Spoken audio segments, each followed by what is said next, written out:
Bienvenue dans le podcast mensuel des rameurs tricolores.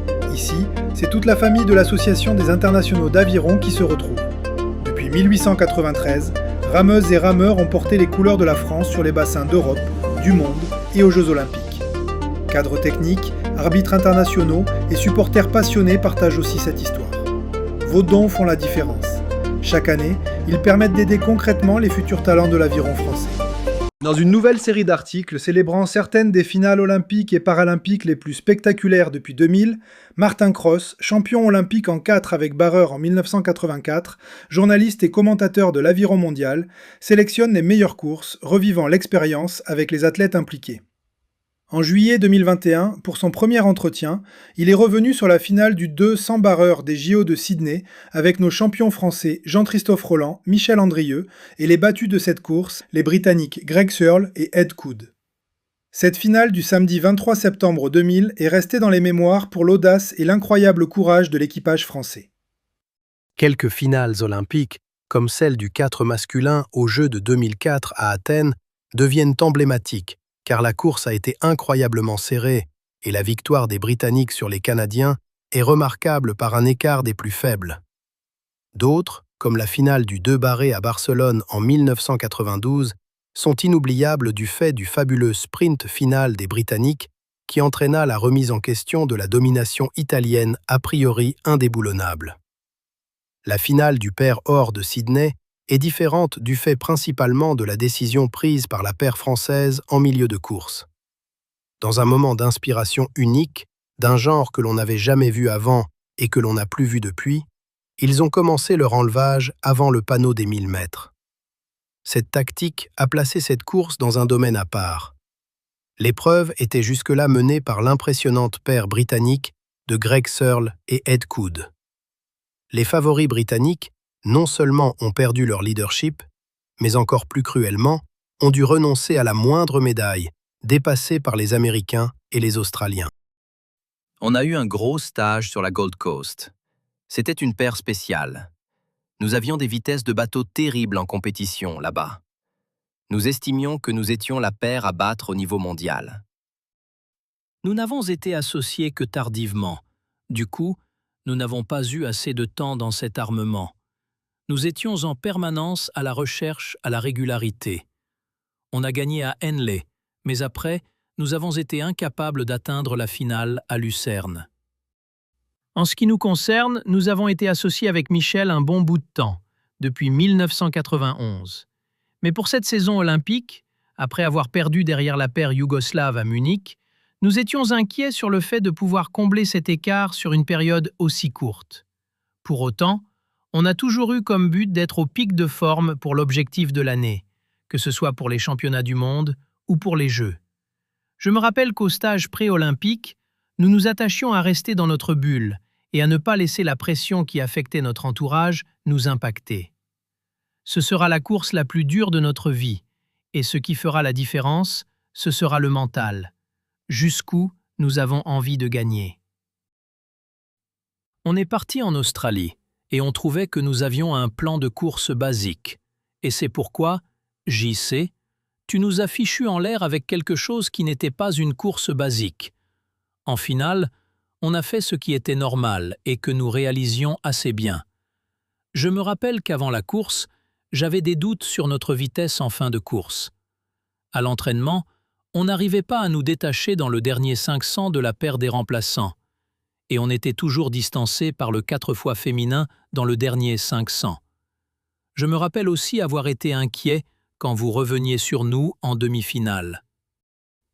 C'est après la demi-finale qu'on a construit notre stratégie pour la finale.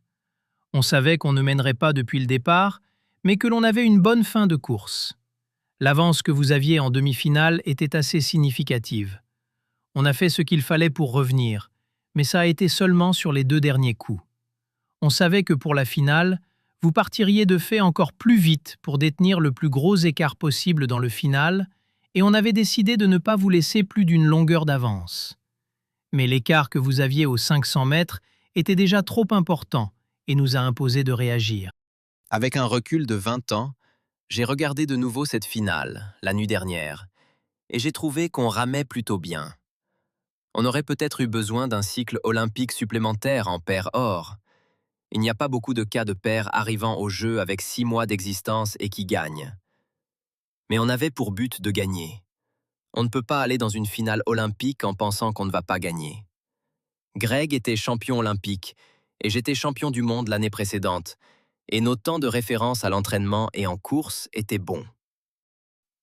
J'ai aussi regardé à nouveau la course hier soir.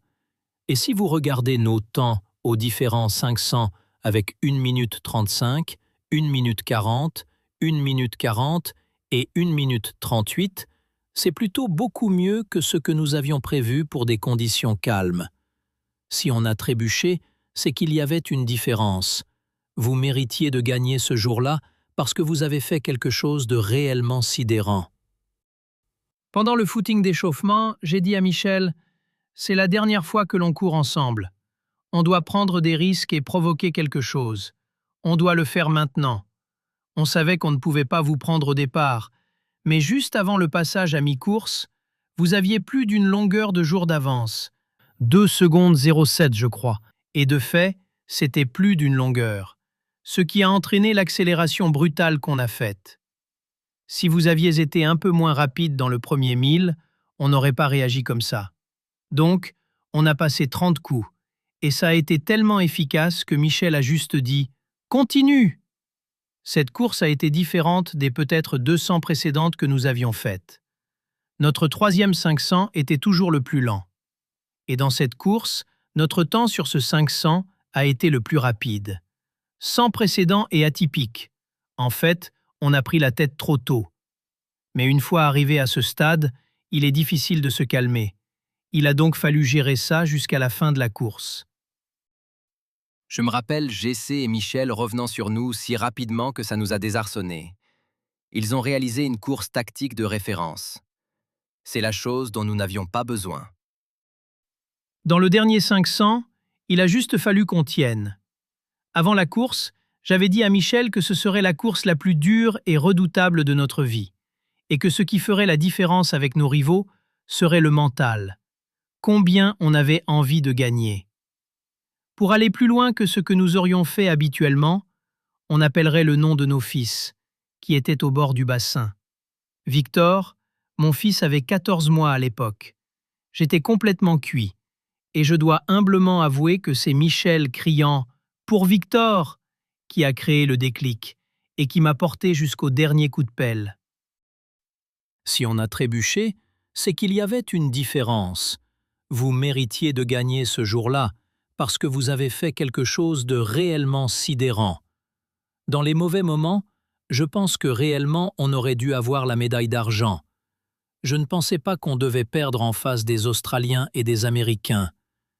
Qui sait si ce que vous avez fait a fait la différence de 30 cm entre la seconde et la 4e place. Je n'encouragerai pas à reproduire notre stratégie. On ne peut pas planifier quelque chose comme ça. Honnêtement, je ne voudrais pas me retrouver de nouveau au départ. Une chose qui m'étonne est que les gens parlent encore, plus de 20 ans après, de cette course. Des sportifs qui n'étaient pas nés à cette époque m'ont parlé de cette course. Et je sais que des entraîneurs parlent de cette course pour illustrer l'importance de la force mentale pour créer un déclic. Pour illustrer un peu notre amertume, on a dû revenir de Sydney sur un vol dans un avion rempli de médaillés qui voyageaient en classe affaires. Moi, j'ai dû aller à l'arrière de l'avion. À Heathrow, il y avait beaucoup de monde qui attendait. Moi, j'ai juste filé en prenant ma valise. Cette course a eu un impact réel sur moi. C'est sympa d'entendre Jessé dire qu'il ne voudrait pas se retrouver au départ, car c'est bien le sentiment qui m'a submergé après. Je voulais juste refaire une finale olympique de nouveau. Ça m'a fait comme si je n'avais rien réalisé. Il fallait attendre une nouvelle fois 4 ans, et cette émotion, je l'ai ressentie chaque jour pendant les 4 ans qui ont suivi. La meilleure sensation, c'est quand je gagne. La pire, quand je termine 4e. Pour moi, les meilleures émotions ont été celles que l'on a partagées après la course. On avait un groupe conséquent avec la famille et les amis. Le jour où j'ai repris à la centrale nucléaire, ça a été fantastique. Je ressens encore cette émotion aujourd'hui. Il y avait presque tout le monde, peut-être 1000 personnes, qui avaient partagé mon parcours. Et de voir mes collègues en pleurs. Waouh! Juste waouh! Cette course a certainement changé ma vie. Pas comme homme, je suis resté ce que je suis. Mais ma manière d'être, la manière de me conduire dans ma carrière. Greg Searle explique que c'est en reparlant de cette course qu'il a décidé de repiquer pour les Jeux de Londres. Chaque année, grâce à vous, nous aidons plusieurs jeunes rameuses et rameurs internationaux par nos bourses et nos aides. Rejoignez-nous sur notre site rameurtricolore.fr et nos réseaux sociaux.